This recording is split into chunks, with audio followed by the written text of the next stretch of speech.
వెంకట్రావు గారు 'బాబు' గారి విజన్ గాని, ఆయన ఏ విధంగా పారిశ్రామికవేత్తలను ఆకర్షిస్తారు వీటి గురించి ఏమి డిస్ప్యూట్ లేదు. అదే జగన్మోహన్ రెడ్డి ప్రభావం ఇన్ఫోసిస్ మీద పడింది. ఇప్పుడు రూ. 82,000,00,00,000 జీఎస్టీ ఎగ్గొట్టారని కర్ణాటక ప్రభుత్వం వాళ్ళకి నోటీసులిచ్చింది. ఆ నోటీసుల్ని మళ్ళీ వెనక్కి తీసుకొని కేంద్ర ప్రభుత్వానికి పంపించింది. దాంట్లో జగన్మోహన్ రెడ్డి ఫ్యామిలీ ఒక ఇన్వాల్వ్‌మెంట్ ఉంది అనేది ఒకటి ఇప్పుడు వినిపిస్తుంది. నమ్ముతున్నారా ఇప్పుడు మీరు ఆయన అది ఉందని? ఇన్ఫోసిసే కాదు అన్ని కంపెనీల్లో అతను చెడగొట్టడంలో ఎక్స్‌పర్టు. హ్మ్. అంతా ఏం వచ్చేటప్పుడే పుట్టినప్పుడు ఏమైనా పట్టుకొచ్చాడా? పోయేటప్పుడు ఏమైనా పట్టుకెళ్తాడా జగన్మోహన్ రెడ్డి? ఈ లక్షల కోట్లు ఏం చేస్తాడు చెప్పండి? ఈ ప్యాలెస్‌లున్నాయి. ప్యాలెస్‌ల్లో ఒక్కో ప్యాలెస్‌లో 100 గదులు, 150 గదులు, 200 గదులు. ఏం చేసుకుంటాడండి? అసలు ఊడవడానికి టైం ఉంటది. ఏం చేసుకుంటాడు? మానసిక వ్యాధి ఉన్నవాళ్ళు అట్ట పెట్టుకుంటారు ఆ ప్యాలెస్. పూర్వం రాజులు పెట్టుకునేవారు ప్యాలెస్‌లు. ఇవాళ మనం ప్రజాస్వామ్యంలో ఉన్నామని మరవకూడదు. కనుక మానసికమైన ఇబ్బందులు, సమస్యలు ఉన్నవాళ్ళు ఇట్లా మనం అనుభవించలేడు, పట్టుకెళ్ళలేడు. అది ఆయన సంపాదించింది పరుల పాలే. సో, కనుక మీరు బేసికల్‌గా మ డాక్టర్ గూడా కాబట్టి నిజంగానే అతనికి సైకలాజికల్‌గా ఏమైనా ప్రాబ్లమ్ ఉన్నట్టు అనిపిస్తుందా మీకు? ఇప్పుడు నాకు ఆయన గురించి మా రాజశేఖర రెడ్డి గారు మాకు సమకాలికుడు. రాజశేఖర రెడ్డి గారితో నాకు పరిచయం ఉంది. ఇతని గురించి రాజశేఖర రెడ్డి క్లాస్‌మేట్స్ ద్వారా తెలుసు. అసలు ఆయనకి సమస్య ఉన్నదని నేను చెప్పాల్సిన అవసరం లేదు. జనసామాన్యులే చెప్తూ ఉన్నారు. లోకేషు అసలు మన నినాదం ఏంటో తెలుసా? ఆంధ్రప్రదేశ్ రాష్ట్రంలో నేను గ్రామాలకు వెళ్ళినప్పుడు సైకో పోవాలి, సైకిల్ రావాలి. చూసారా? అది అవును. ఎంత హిట్ అయింది. సైకో అనేది నేను చెప్పేదేంటండి, జనం చెప్తా ఉన్నారు. ఆ తర్వాత ఒక పాట చేశారు తెలుగుదేశం పార్టీ. హ్మ్. సైకో పోవాలి, సైకిల్ రావాలనే పాట హ్మ్. సూపర్ హిట్ అయిపోయింది. ఇక అవును. దాన్ని మించిన పాట లేదు. తర్వాత మేము ప్రచారానికెళ్ళినప్పుడు వాళ్ళు అడుగుతుండేవారు. సార్ ఆ పాట పెట్టు సార్. అరే! ఏ పాటంటే అది సార్ సైకో పోవాలి, సైకిల్ రావాలి పెట్టండి అని పెట్టించుకునేవారు. యాహ్! కనుక హ్మ్. అతని మానసిక పరిస్థితి సరిగా లేదు అనేది అందరికీ తెలుసు. లేకపోతే ప్రజాప్రతినిధులు, మంత్రులు, ఎమ్మెల్యేలు, లోక్‌సభ, రాజ్యసభ సభ్యులు వాళ్ళెంత హీనంగా చూసేవాడంటే అటెండర్‌ల కంటే హీనంగా చూసేవాడు. అయినా తిట్టడానికి పెట్టుకున్నాడు ఆ మంత్రుల్ని. తిట్టడానికి నేను మా కొలుసు పార్థసారథి గారు తెలుసు. మాకు దగ్గర. మాకు సన్నిహితుడు. ఆయనడిగి తెలుసుకున్నాను విషయాలన్నీ. తర్వాత చివరికి వాళ్ళ బూతుల మంత్రి లేదా బందర్ మంత్రి వాళ్ళు కూడా నాకు పరిచయమే. వాళ్ళ ద్వారా కూడా కొన్ని రహస్యాలు తెలుసుకున్నాను. వాళ్ళు కూడా బాధితులే. జగన్మోహన్ రెడ్డి వాళ్లకు కనీస గౌరవం ఇవ్వడు. సాక్షి పత్రిక స్క్రిప్టు అది చదవాలి. చదవకపోతే అది వినిపించకపోతే అక్కడి నుంచి ఆర్‌కే నుంచి ఫోనొస్తుంది. ఏమి మీరు ఉండాలా? పోతారా? ఎంతసేపయింది 1 గంటకు పంపిస్తే ఇంతవరకు ఇంకా రాలేదంట. కనుక కథా, స్క్రీన్ ప్లే, దర్శకత్వము ఆ బూతుల మంత్రికి, ఆ బందర్ మంత్రికి ఎవరంటే మన అంబడి గారు ఆయనకి సొంత పరిజ్ఞానం ఉన్నా మళ్ళీ సాక్షే. హ్మ్. కథా, స్క్రీన్ ప్లే, దర్శకత్వం.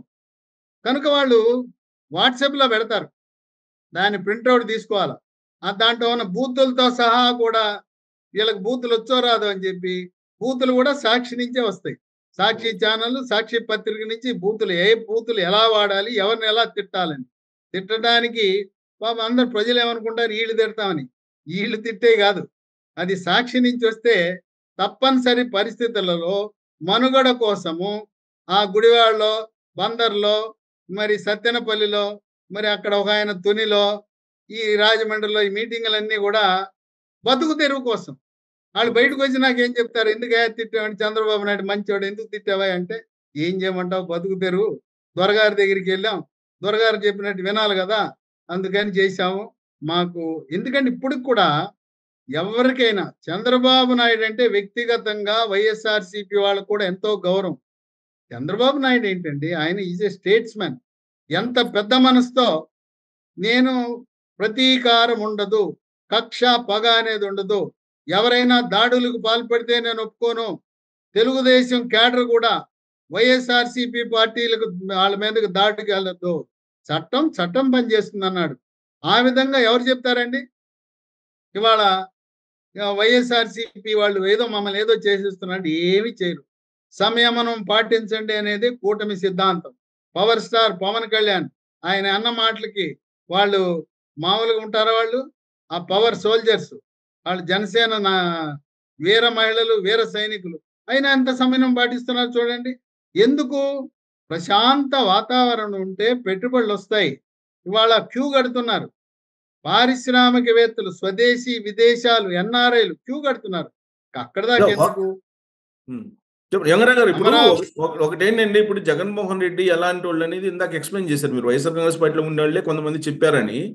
ఇప్పుడున్నటువంటి 11 మంది రాజ్యసభ సభ్యులు, నలుగురు లోక్‌సభలో గెలిచినటువంటి నలుగురు ఎంపీలు ఆ పార్టీలో ఉంటారా? లేదంటే బీజేపీలో ఏదో విలీనం అవుతున్నారని అంటున్నారు. నిజమేనా? మీ పార్టీలో విలీనం అవుతుందా అక్కడ? మా పార్టీ అన్నాం. వాళ్ళు కూటమిలోకొస్తారు. ఎందుకంటే ఇప్పుడున్న రాజ్యసభ అంతా కూడా తెలుగుదేశం బ్యాచే. మొత్తం హ్మ్. తెలుగుదేశం బ్యాచే. తర్వాత వైవి సుబ్బారెడ్డిని 2019లో ఎంత హింస పెట్టాడో, మానసిక క్షోభ బాబాయిని హ్మ్. మరువలేడు. "నువ్వు హ్మ్. పనికిరావు, అన్‌ఫిట్" అన్నాడు. కనుక ఆయన మనసులో ఉంది. వైవి సుబ్బారెడ్డితో సహా విజయసాయిరెడ్డి కూడా ఎందుకు ఈ ఏటుగా బతకటం కంటే కూడా అప్రూవర్ అయిపోయి చక్కగా వెళ్ళిపోదాం, రాజ్యసభ దాంట్లోకి వెళ్ళిపోదామని నా ఆలోచన ప్రకారం హ్మ్. వాళ్ళు తెలుగుదేశం పార్టీలో చేరడానికి మొగ్గు చూపుతున్నారు. ఎందుకంటే రాష్ట్రంలో అధికారంలో ఉన్నది పెద్ద పార్ట్నరు తెలుగుదేశం. వ్యాపార ప్రయోజనాలు, రాజకీయ ప్రయోజనాలు ఏదైనా బీజేపీ కంటే కూడా వాళ్ళ ప్రయోజనాలు తెలుగుదేశంలోకి వెళ్ళటం. తర్వాత తెలుగుదేశంతో అనుబంధం, బంధం. ఇప్పుడు ఆర్. కృష్ణయ్య ఉన్నాడండి. హ్మ్. పిలిచి సీట్ ఇచ్చాం ఎల్బీ నగర్‌లో. ఇచ్చి అవును. బీసీ ముఖ్యమంత్రి అని ప్రకటించాం. ఆయన ఎక్కడ పోతే ఇప్పుడు రేవంత్ రెడ్డి ఉన్నాడు. ఆయన ఏ పార్టీలో ఉన్నా చంద్రబాబు నాయుడు శిష్యుడు. రాజకీయంగా అతన్ని రేవంత్ రెడ్డిని ఆళ్ళు టీఆర్ఎస్ వాళ్ళు రానివ్వకపోతే, తరిమేస్తే ఇంక ఏ పార్టీ లేకపోతే తెలుగుదేశం పార్టీ ఆదరించింది. పైగా రేవంత్ రెడ్డి ఉన్నప్పుడు ఆ జిల్లాలో ఎంఐఎంఎల్ ఉండారు. నాగం జనార్దన్ రెడ్డి ఉండేవాడు. ఆ అవును. నాగం జనార్దన్ రెడ్డి మామూలోడు కాదు. ఆయనేంటంటే మొక్క రాగానే దాన్ని తుంచేద్దామని అన్నాడు. అయినా హ్మ్. రేవంత్ రెడ్డి అనే ఒక మహావృక్షం ఈరోజు వచ్చిందంటే అది ఎంత చంద్రబాబు నాయుడు ప్రోత్సాహం. వాళ్ళు ఎన్నో చెప్తుండేవారు. రేవంత్ అవును. రెడ్డికి పూర్తిగా జిల్లాలో ఉండే మహానాయకులందరూ వ్యతిరేకం. ఆయన పక్షాన్ని నిలిచింది ఎవరు? చంద్రబాబు నాయుడు. అతని టాలెంట్‌ను గుర్తించాడు. ఆయన ప్రతిభను గుర్తించాడు. ఆయన హ్మ్. కమిట్మెంట్, లాయల్టీని గుర్తించాడు. ఇవాళ పార్టీ వేరైనా ఆయన హృదయ స్పందన రేవంత్ రెడ్డి చంద్రబాబు నాయుడు ఒక్క మాట అన్నా కూడా ఎవరిని కూడా అననివ్వడు, పడనివ్వడు. కనుక ఆయన అనేక మంది రాజకీయ జీవితాలు ప్రసాదించిన వ్యక్తి. లోక్‌సభలో ఇప్పటికే తిరుపతి, అరకు ఆళ్ళు తెలుగుదేశానికి సిద్ధం. ఇంకొక ఇద్దరున్నారు. ఆ ఇద్దరు కూడా ఆ పరిస్థితుల ప్రభావం వల్ల వాళ్ళు కూడా వచ్చేస్తారు. మిథున్ రెడ్డి, చివరికి అవినాష్ రెడ్డి. ఇంకిద్దరు మిగిలింది మిథున్ రెడ్డి, అవినాష్ రెడ్డే కదా లోక్‌సభలో. వాళ్ళు కూడా వచ్చేస్తారు ఏమున్నది. మర్డర్ వాళ్ళు కేసు ఏదో ఉందా అప్రూవర్‌లు. గదా! ఆ! వివేకానంద రెడ్డి మర్డర్ కేసు ఉంది గదా! అవినాష్ రెడ్డి మీద. ఉండొచ్చు గాక. మర్డర్ హ్మ్. కేసు ఉన్నంత మాత్రాన అదేం అడ్డంకి అవుతది? అప్రూవర్‌గా అంతేనండి. మారతాడు. ఆ! అప్రూవరు.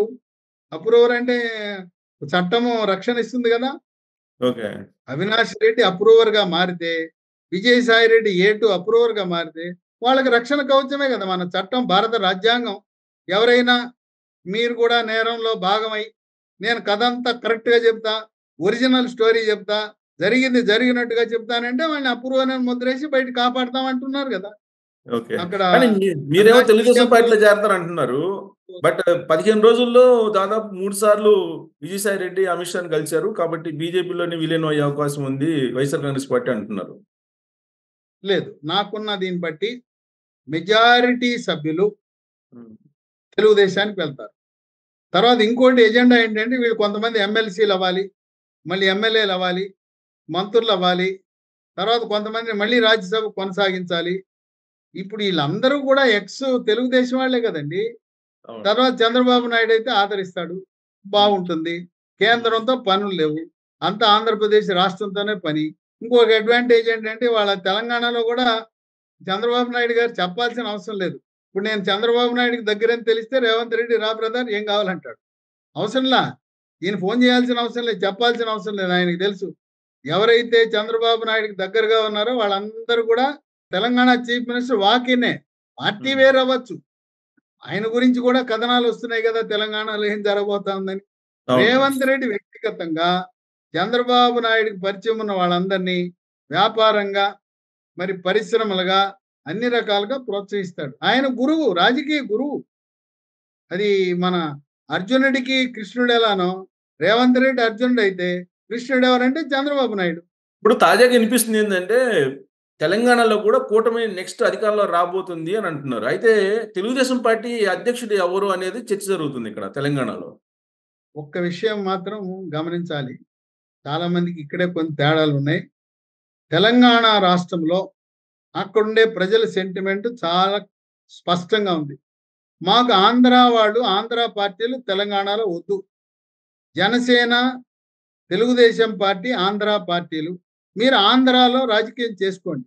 ఇక్కడ మాతో మీరు ఇక్కడొచ్చి రాజకీయానికి వద్దు. ఏదో ఎవరైనా ఏదైనా పార్టీ ఒకటో, రెండో సీట్లు ఇస్తే ఉండండి గానీ. కనుక జనసేన, తెలుగుదేశం పార్టీ, బీజేపీతో కలిస్తే అక్కడ నష్టం జరుగుతుంది.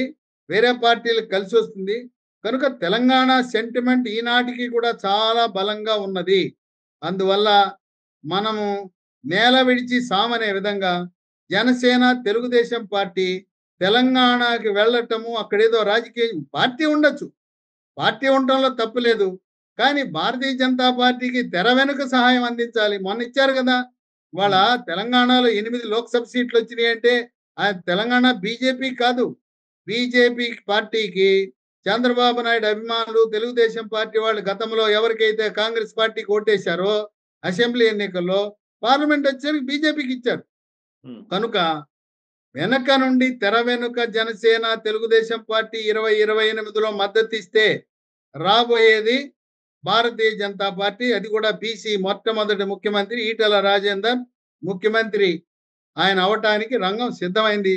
కనుక జనసేన, తెలుగుదేశం పార్టీతో పొత్తు పెట్టుకోవడానికి తెలంగాణలో ఉండే బీజేపీ నాయకులు అంత ఇష్టగా లేరు.